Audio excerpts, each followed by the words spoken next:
ప్రభునందు ప్రియులైన మీకందరికీ యేసుక్రీస్తు ప్రభువారి నామంలో శుభవందనాలు తెలియజేస్తూ ఉన్నాం. దైవ సేవకులు బ్రదర్ భక్త సింగ్ గారి పరిచర్యలో నుండి అలసిన వాణిని ఓరడించు మాటలు. డిసెంబరు 25. మీ సంతోషము పరిపూర్ణమగుటకై మేమీ సంగతులను వ్రాయిచున్నాము. యోహాను రాసిన మొదటి పత్రిక 1వ అధ్యాయం 4వ వచనం. ప్రభు యొక్క సంతోషము ఎంతో గొప్ప సంతోషము.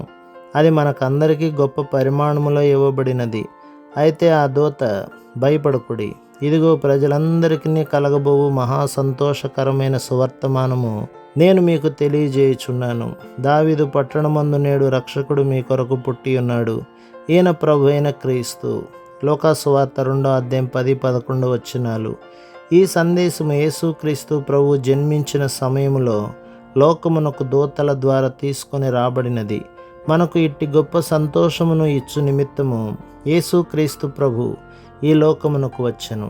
ఈ సంతోషము పరసంబంధమైనది మరియు కేవలము పరలోకము నుండి వచ్చును. రెండవదిగా ఈ సంతోషము దైవ సంబంధమైన అధికారముతో మానవాళికంతటికీ పరలోకము నుండి పంపబడినది. ఈ సంతోషము సమస్త జనములకు చెందినది. ఇది ఏదో ఒక జాతి ప్రజలకు చెందినది కాదు.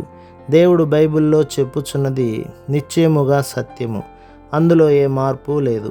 సమస్త జనములు అనగా అన్ని దేశములకు చెందినవారు, అన్ని భాషలు మాట్లాడువారికి, అన్ని తరముల వారికి, అన్ని విధముల జీవన శైలి గలవారికి, చదువుకొనిన వారికి, చదువు లేని వారికి, చిన్న పెద్ద వారికి, గొప్పవారికి, పేదవారికి, తెల్లవారికి, నల్లవారికి అని అర్థము.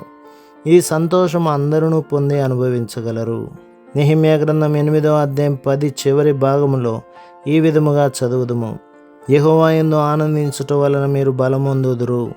ఒక పాపి తన పాపములు ప్రభువైన యేసుక్రీస్తు యొక్క ప్రశస్తమైన రక్తములో కడుగుబడి పాప క్షమాపణ పొంది ప్రత్యేకమైన పరసంబంధమైన సంతోషమునకు పాత్రుడగును. ఒకరు ప్రభువు మహిమార్థమై జీవించిన ఎడల ఆ సంతోషం అధికమగును. ఒకసారి మనము ఈ సంతోషమును పొందిన ఎడల దినదినము మరి ఎక్కువగా దీనిని అనుభవించదము.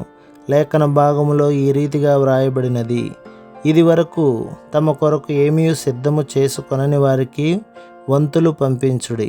మరొక విధముగా చెప్పవలెననిన పరసంబంధమైన సంతోషమును అనుభవించి రక్షించబడిన వ్యక్తి తన అనుభవములను ఈ సంతోషమును పొందకుండా బాధలో ఉన్నవారికి అందించును. అనగా పరసంబంధమైన సంతోషమును పొందిన వారు బాధలో దుఃఖములో ఉండి సంతోషము లేని వారితో ఈ సంతోషమును పంచుకొనగలరు. యెహోవా యందలి ఈ ఆనందము ప్రతి పాపము, ప్రతి శోధనపై మనకు జయమునిచ్చును. ప్రభు మిమ్మును, మీ కుటుంబమును, మీ సంఘమును దీవించి ఆశీర్వదించునుగాక. ఆమేన్.